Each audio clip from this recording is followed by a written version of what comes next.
and to be able to not have to do all the mixing and matching. Right. And the calculations in your head to give yourself the appropriate nutrition, not just on protein, but also in the vitamins and minerals that vegans are often low on, like you mentioned. Let's talk about that. Share what they're low on, because I know creatine is a big one that people are low on. And it's amazing, especially as we get older. It's like that is one of the most, and women, oh my gosh, we need to take it. And I've talked to some of my women friends and they're like, oh no, that's for bodybuilders. It's like, oh no, it's so that we can stay vibrant. So what are some of the things? Yeah, creatine is huge. I mean, the common understanding is it is for bodybuilders. Right. And in reality, it's for everyone. Creatine is actually in meat. Like when humans consume meat, they are consuming creatine. You're listening to the Plant-Based Eating for Health podcast show. I'm your host, Kathleen Gage. We're here to plant seeds on compassion to animals, your health, and the environment, and topics related to business that align with all three of those areas. Enjoy the show.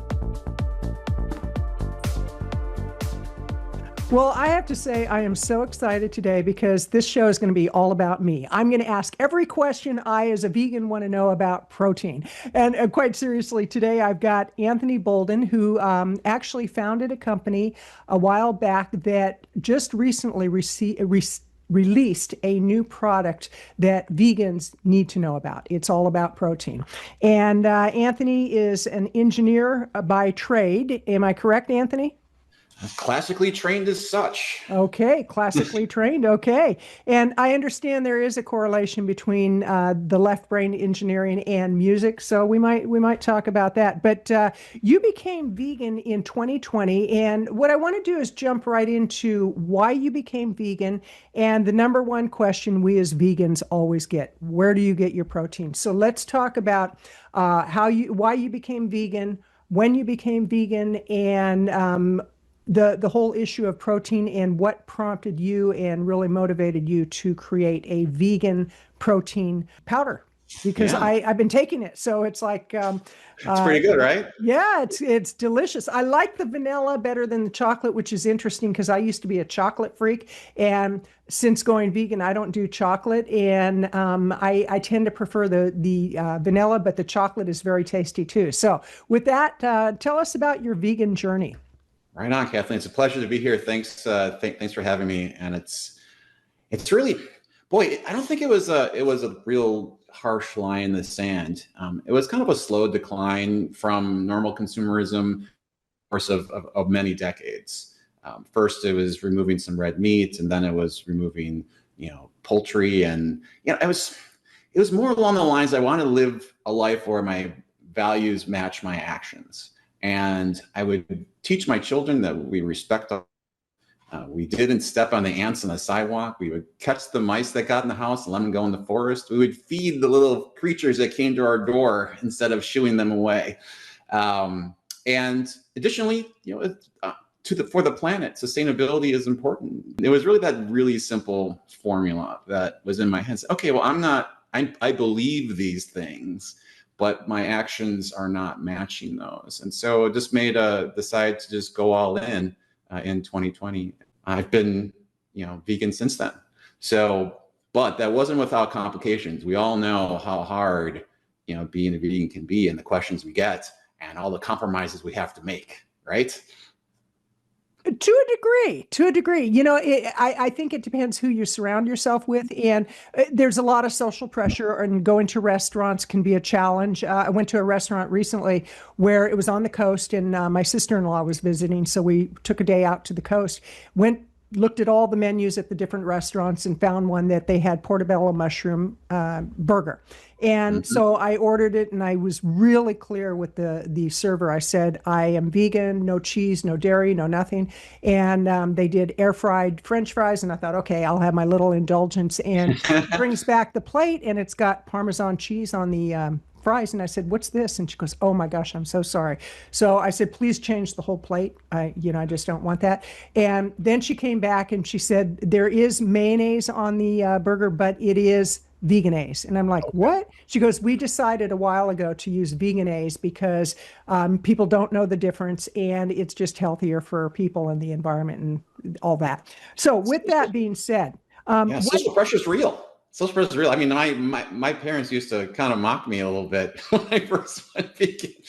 They believe that, you know, animals are put on the planet for us to utilize for our purpose. Absolutely. And that's kind of ingrained a lot in a lot of people. They think that, you know, God granted, you know, God granted animals for humans to consume to our most bilious, and that's a real roadblock. You know, it is. And oftentimes people use the argument, well, lions eat animals and, you know, blah, blah, blah. And it's like, yeah, but we're not lions. You know, we have free choice. We don't need the meat. And what would you say beyond your parents kind of making fun of you? Because I've had people that have joked around. We have a handyman because we've got acreage and everything, and he's definitely a carnivore. He literally drinks a gallon of milk a day. I mean, it's like, how can you do that? And they thought he had colon cancer. He has heart issues. He has high blood pressure. And I said, you know, John, you could get rid of some of those problems if you'd give up meat and dairy. And he goes, oh, I'd rather die than do that. And it's like, okay, you're going to have an early death. Okay. But what are some of the things that you've encountered as a vegan, and being in a way mocked for being vegans, and yet you go into a kind of a vegan plant-based business? And myself, I only work with vegans. As new clients come on, they have to be vegan. And on this show, I won't have anybody who's not a vegan. So what have been some of the challenges, and what prompted you to start your business? Yeah, well, so another challenge is just, I think masculinity is somehow tied into being a carnivore as well. You see that quite a bit, and say, well, You're listening to the Plant-Based Eating for Health podcast show. I'm your host, Kathleen Gage, talking with Anthony Boldin, and we're talking about protein and vegans. Please leave a rating and a review, and now back to the show. Yeah, so protein is really one of the big things when it comes to being a vegan. That's a question that everybody gets asked. Like, so how do you get enough protein in your body? But it's not only just protein, there's also vitamins and minerals that need to be balanced, that you kind of miss out on. But protein was the first thing that really got my mind thinking, because, you know, it was either I could accept my fate that, you know, protein is going to be low, or I'm going to try to solve this. And being in kind of an engineer mindset, that kind of set right in there. So I started looking at different plant-based foods, and some of the common threads are, well, you just mix and match, and you eventually end up with the right proportions. So you might take rice, you might take beans, or you might take, tempeh, or you might take rice, or things like that. So and those types of things do kind of work. You think that, okay, balance works. Mm-hmm. And so there's some theory behind it. And when you talk with vegan fitness coaches, they always have you eat more protein than if you were on an animal-based diet, because they know that there's imbalances. And so it was that approach that kind of got me thinking of why is this? Why is there a difference? You know, isn't all protein the same? You know, is 10 grams of protein from peas and the same as 10 grams of protein from steak? And really, that couldn't be further from the truth. Protein quality varies wildly between foods, and that's because proteins are made of individual amino acids, and there's some amino acids that our bodies can't make. So they're called the 9 essential amino acids. Mm-hmm. Mm-hmm. And those are the ones that we really need to get from our food source, because our body can't make them to grow muscle and to recover and to make collagen to build your skin up and things like that. And so when you look at the amino acid profile of all the different animal foods and all different plant-based foods, you'll see that they aren't even close to being the same. They're different levels of the different 9. And I was like, okay, now we're on to something. This is why intuitively mixing and matching kind of makes sense, and intuitively why a fitness coach will tell you, like, you need to eat more protein than in animal foods, because they know that with their clients, you have to consume more to get the same amount of growth. But why is that? Because there's imbalance and there's extras. So when you actually think that all foods have different amino acid profiles, and it kind of leads into, well, what about us? What are we made of? So we were able to find some research online, and also we did it in our own lab where we measured the human body's muscles amino acid profile, and now we have that as our gold standard. So if we consume food that is equal or equivalent to what we're made of, we'll be able to build fast and recover quicker. And so we created this measurement scale called match rate, which is a simple scale from 0 to 100%. It's like a test score. Mm-hmm. If you're 100% match, this food that you're consuming perfectly matches what we're made of, and therefore we can build our muscles easily. And if it's got a really low match rate, well, then, it doesn't match right. So if you don't have all the 9 essential amino acids, you won't be able to build as much. So think of building a house. So you have a 2-story house and you have 4,000 tons of concrete. You don't need all that concrete, mm-hmm. but you need a little bit of it. And they only bring enough wood for the first floor. So even though you have all this extra concrete that you don't need, but you don't have enough wood to build a second floor, are you going to be able to build the entire house? And the answer is no, you can't. You can only build as far as the lowest common denominator. So let's look at, there's a lot there. You gave the analogy of the 2-story house, and now a lot of people think that the only way they can get complete protein is from animal products. Now, granted, there is a protein in animal products. There's creatine and all that, and I do want to talk about creatine. But what about all the other garbage that comes with it? One, cruelty to animals, the environment, and then all the toxins, the steroids, the antibiotics, because more and more people are antibiotic resistant. How would your product compare to the animal products as far as the toxins, the antibiotics, the steroids, and all that? Yeah, that's one of the benefits of a vegan diet is eating clean. It's like, to me, clean eating is as natural as possible, which means you don't have toxins, the hormones, right. the antibiotics, the pathogens, the bird flu, the salmonella poisoning, all this stuff that can come with animal foods. And people also assume that all animal foods are complete proteins and plant-based ones are not, but that's actually not true. Right. While meats themselves, like steak or chicken, have very high match rates, they're about 82, 84% to what we're made of. Things like dairy and eggs or whey protein, they're only about 60% of match rate, or whey is only like a 48% match rate. So there is imbalance even in animal-based foods, and with the problems with cruelty and not being compassionate and having those other bad things that you're consuming that there is no measurement scale for. You are there. If animals are being treated with hormones, guess what's going to be in the meat? It's like, it's in there, and people just don't see it. They don't feel it. They don't hear about it.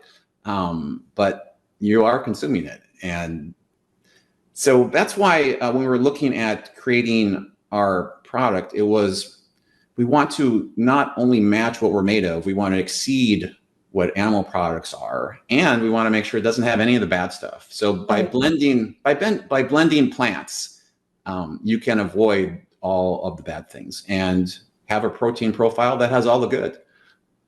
Well, I saw that your protein is 96.2%. Yeah. Of a match. And then whey protein, 48.48%, which 49%, sure. As an engineer, you probably want that exact percentage, but I'm going to round it off to 49%. But right. Yeah, absolutely. So I'm curious. First of all, I love that you have it listed on your website. And why don't you give your website so people know where to go to find more information on you, Anthony? Sure. It's Live Complete. This is just as it's pronounced, LIVE. Complete. Yeah, super simple.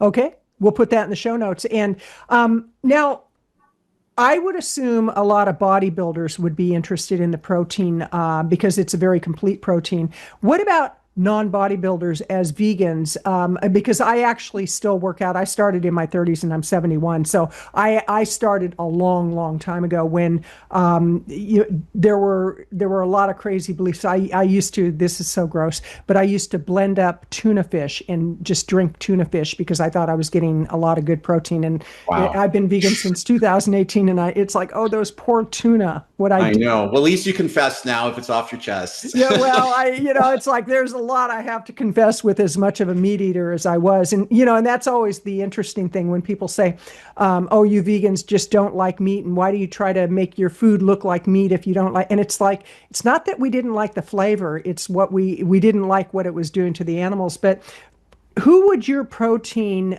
be most suitable for? Would it be bodybuilders? Would it be just the average vegan who is going about their life and they want to have complete protein? Tell us about that. Well, really, it's for everyone. It's not just, well, there are those that are performance minded, whether it be athletes or bodybuilders or those trying to bulk up, or, they're the weekend warrior. They do triathlons, or they go on cycling, they run 5Ks, all this stuff.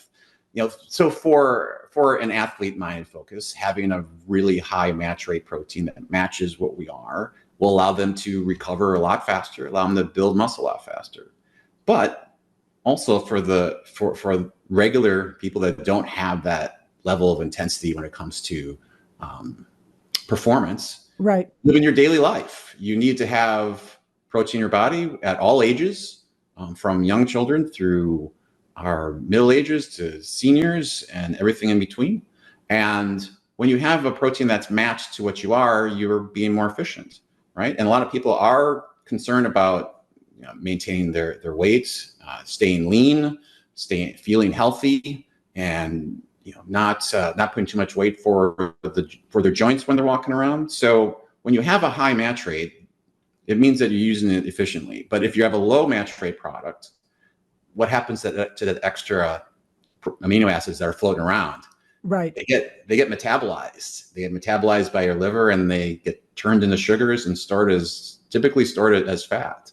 So you're going to be, adding additional weight. You're not using your all the grams that you consume efficiently. And so it's really for everybody, and allows kids to put on muscle faster, it would allow my mother to keep her muscle mass easier, and allows us who are just regular folks to eat the best foods that we can.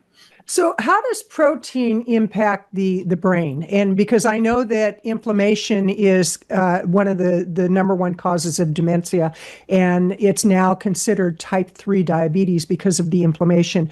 Does protein reduce the risk of brain inflammation and joint inflammation? For the people listening that they're not up to speed on how important protein is. Well, protein is one of those things that your body has a minimum need for. There's been some studies, clinical studies of thousands of people that show that if you don't eat enough protein, your mind will tell you, I am hungry, even though you've had enough calories. So your mind can't tell you I need protein calories, or I need carb calories or fat calories. It'll tell you I need extra calories. But when it comes to inflammation is driven a lot by inflammatory foods. So a lot of dairy and meats are considered inflammatory, and plant-based products are not. They're almost the opposite. So eating a clean plant-based diet in itself will reduce inflammation, and then probably result in lower risk. Although I can't bring a study to mind to qualify that, but I do know that inflammatory foods will drive those, and those are typically dairy and meat based. Right.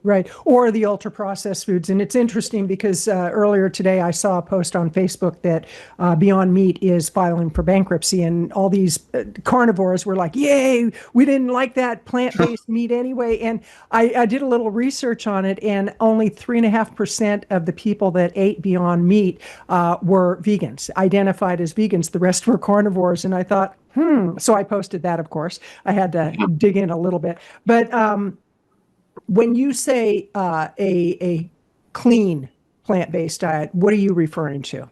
I'm talking to natural ingredients, where you read the label and you and you know what the words mean. Right. Or it doesn't have a label at all. Or it doesn't, or it doesn't have a label at all. Yeah, it's an apple.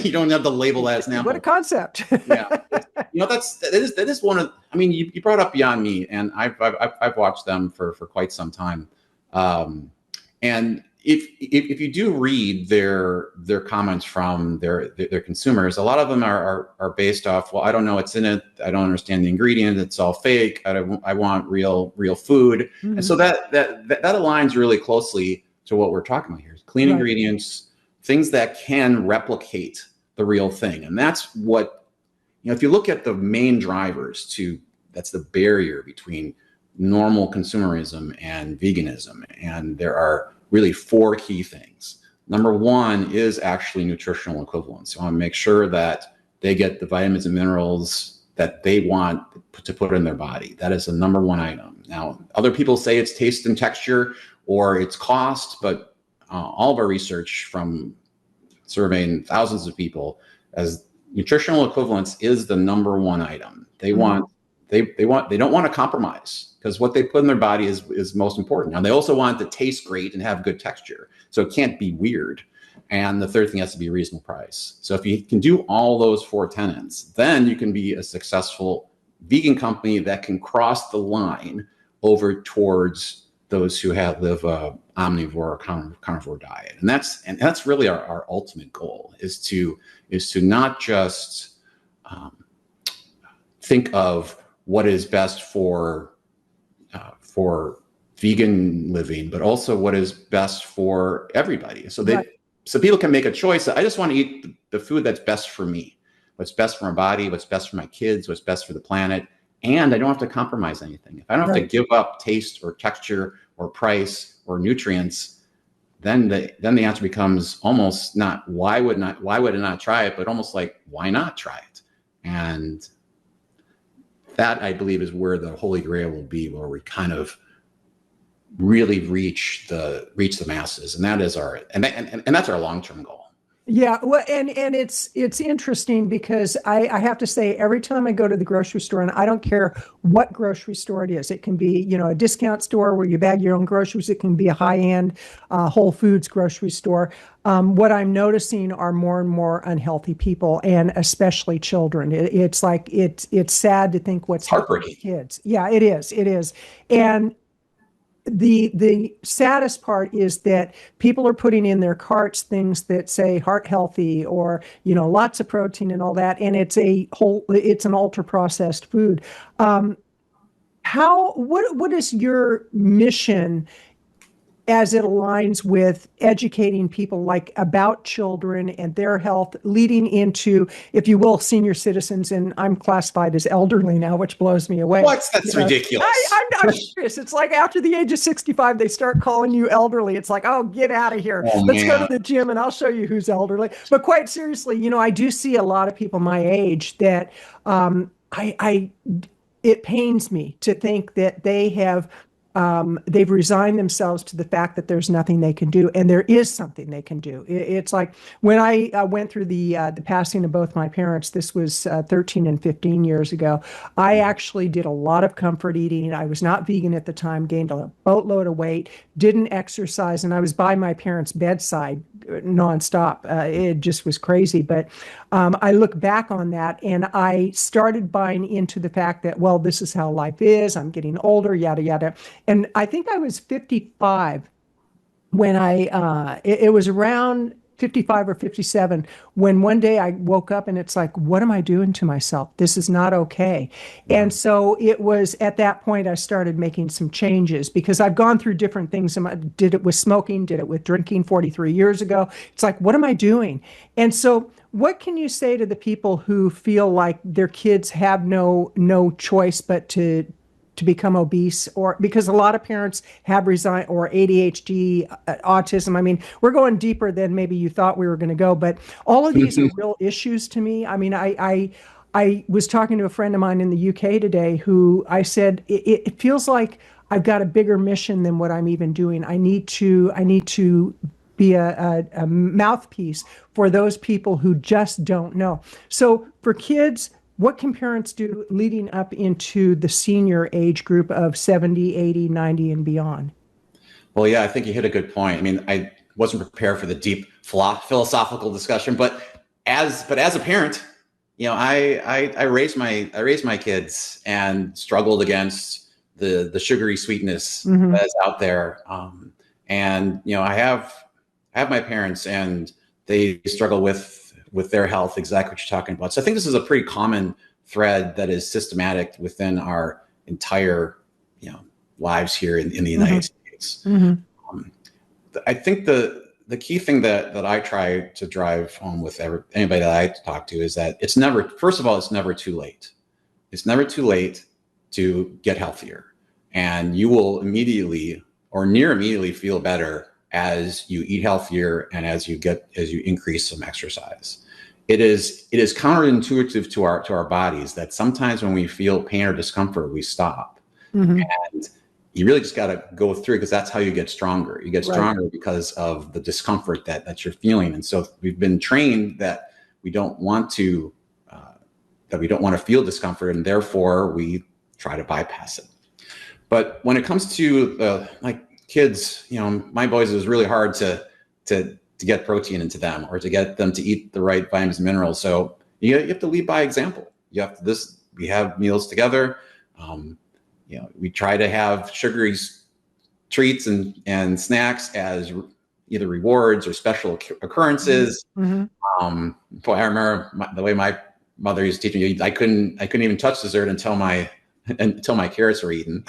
Absolutely. And there's kids starving in Africa, and I told my dad, send it to Africa then. I don't care. Exactly. It's like it was like you clear your plate like thing, right? That was what we grew up on. But today, live complete has turned into more than just a solution, but it really is a passion. Right. And I believe that the longer term ecosystem is going to be like fuel your best life. Give you the right. I like that. I like that. Yeah. So that the fuel you put in your body, both protein, vitamins, nutrients, the whole ecosystem of how we consume, because it's, a lot of people think that exercise is the end all to get to your health goals, but it's only a part. It's actually probably 80% what we put in our mouths versus the things that we do. So it takes discipline and choice and understanding, and some of those harsh moments that you were feeling like what am I doing? Like we've all done that. I've gone through those phases myself where you're just in a tough time in your life and you're emotional eating and there's a lot of stress, and eventually you just kind of snap out of it because your body starts hurting, right? Like you get to these certain levels and it's like, okay, that didn't used to hurt before and now it is. Right. You realize that you got to get back into it. So with Live Complete, you've got the protein powder, you've got chocolate, vanilla, and neutral flavor, which I think is really awesome because then people can add whatever fruits they want to and make a nice power drink for the morning. What are some other products that you have on the drawing board as far as being released as we move forward? Oh yeah, there's a lot of great stuff. I like to say that our protein powders that we have now is where we're starting, but it's not where we're stopping. Mm-hmm.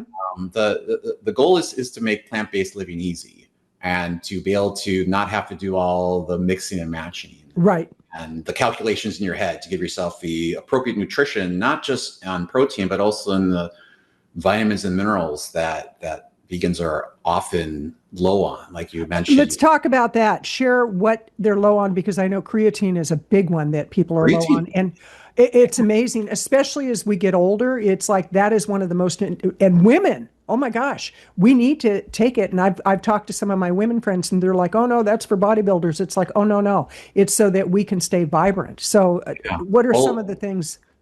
Yeah, creatine is huge. I mean, the common understanding is it is for bodybuilders. Right. And in reality, it's for everyone. Creatine is actually in meat. Like when humans consume meat, they are consuming creatine as well. It's just not on the label. Right.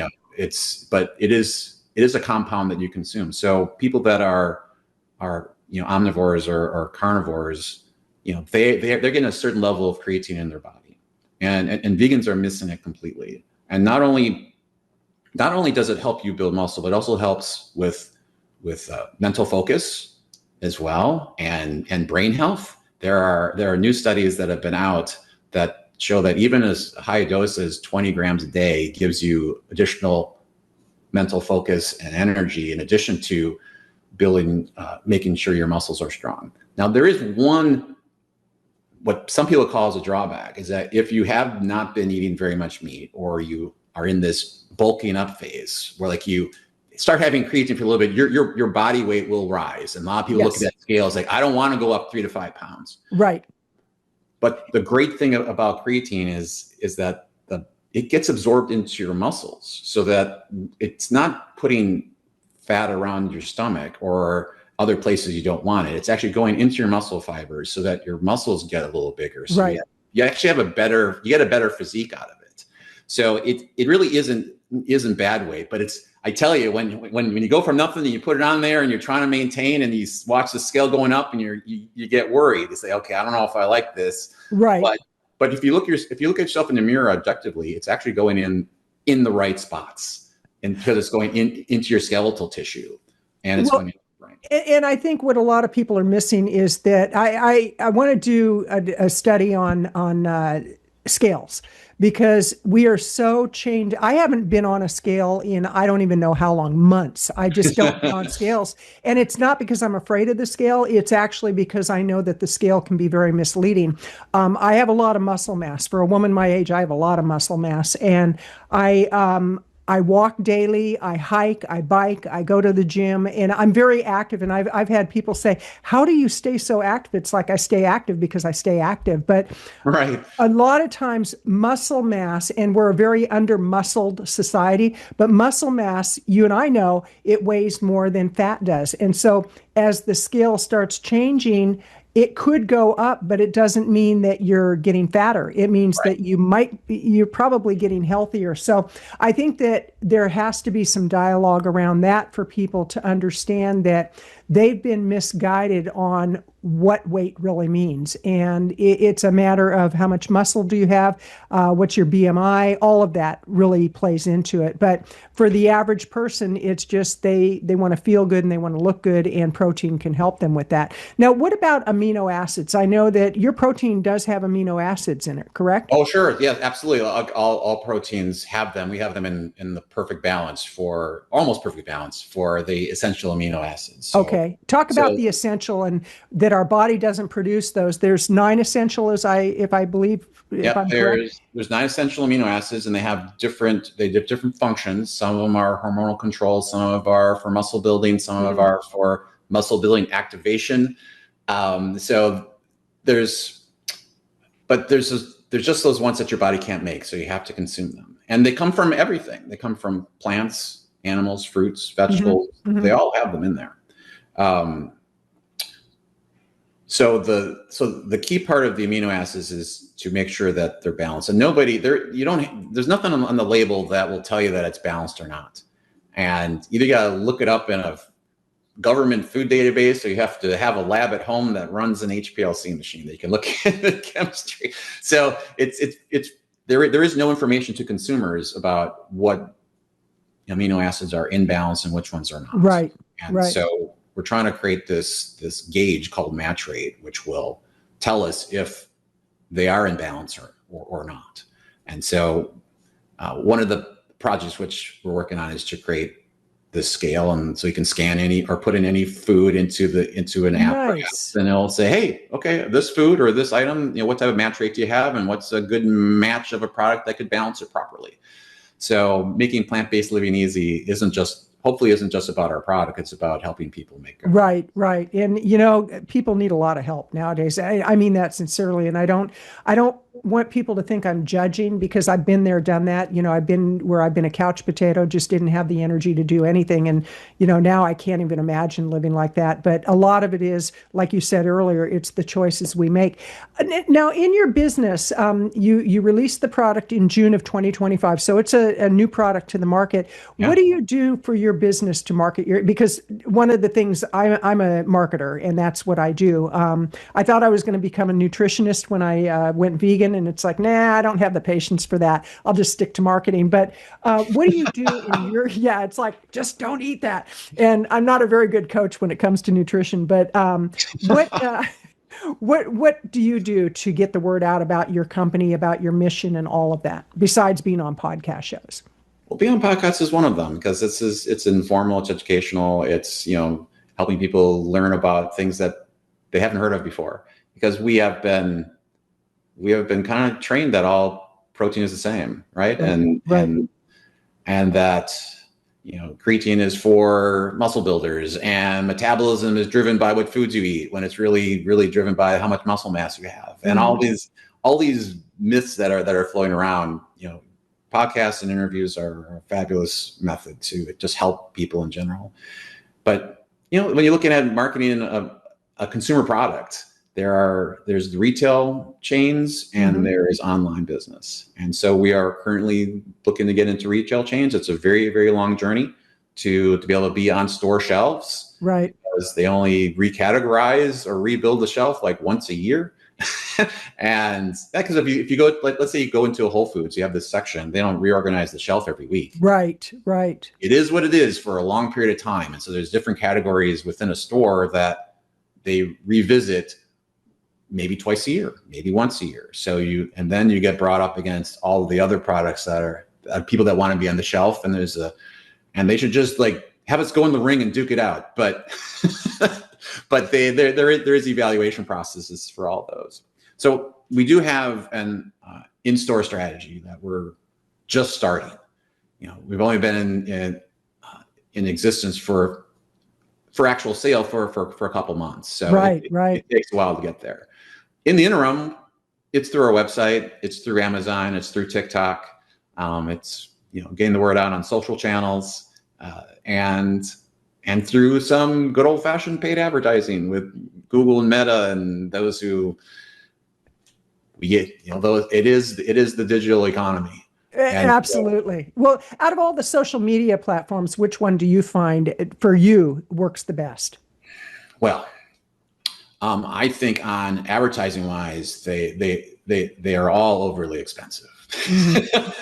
So, but I think if you're trying to get the vibe about who you are and what your product's about, the best method, the best ones that we found is YouTube and Instagram and Pinterest. Okay. Pinterest is not as common, but a lot of people go there and they switch around and they learn and things about food and what health, they're very visually focused, and that's a good place for us to. Absolutely. My sister is a fine artist in the Bay Area, and she actually has gotten business by posting her art, and she's not an inexpensive artist by any stretch. She gets custom made work and everything. And, Pinterest has worked great for her. It's like, really? Okay. But taking a sidestep here, what is your favorite activity? I know that you've got to be physical with what you do. You said walk the talk. You're for your sons. You really want to make sure that they see that you're doing what you're saying they should do. So, what's your favorite type of sport? Well, my favorite type of sport were playing sport with my kids when they were young enough. Playing basketball and that was like their most favorite thing.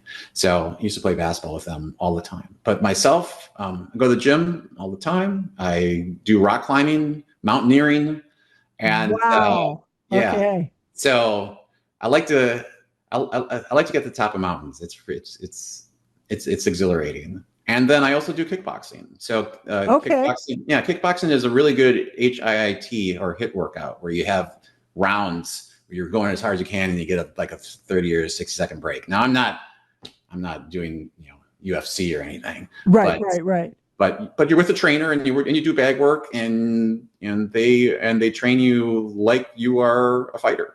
And it's really fun, like, doing combos and avoiding getting hit and getting coordinated and strong. And man, you get such respect for those who do that, because it's, just lasting one round is hard enough. Imagine going 9 or 10. Oh, I can't even imagine. Can't even imagine. But, and it's funny about rock climbing and anything with heights, I have a fear. And like seriously, I get on a step ladder and I start panicking. I don't know what that's like. So I don't think I'd be a good rock climber.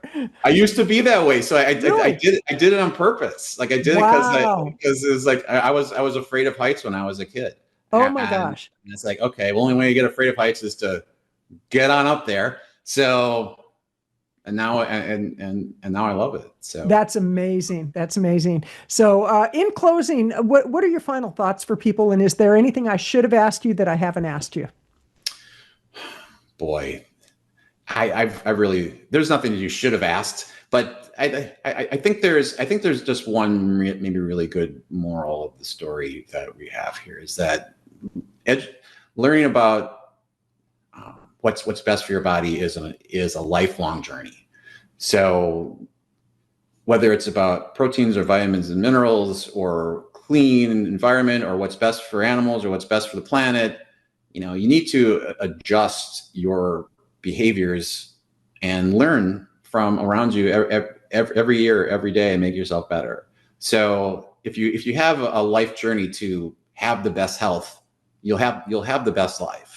And if you can have the best life, that's also, it's also compassionate and good for the planets and animals that are around us, and treat them as viable living human beings that deserve to live just as much as we do, then we can live in harmony with the world, and it'll be best for everyone. I love it. I love it. And I think that as we move more and more in that direction, so much of the violence would just fall by the wayside, because when you eat violence, which, animals die a very violent death, it goes into your body. So I just love what you're doing, Anthony, and I wish you the very best with Live Complete. And I encourage people, go to your website, which is livecomplete.com. That's livecomplete.com. You've been listening to the Plant-Based Eating for Health podcast show. I'm your host, Kathleen Gage, and encouraging you, go out and think about the choices you make on a daily basis and make the best choice to live a quality life. Have a great day. You've been listening to the Plant-Based Eating for Health podcast show. I'm your host, Kathleen Gage, inviting you to subscribe to this channel wherever you're listening or watching the show. And please let your friends know about the Plant-Based Eating for Health podcast show. Live healthy.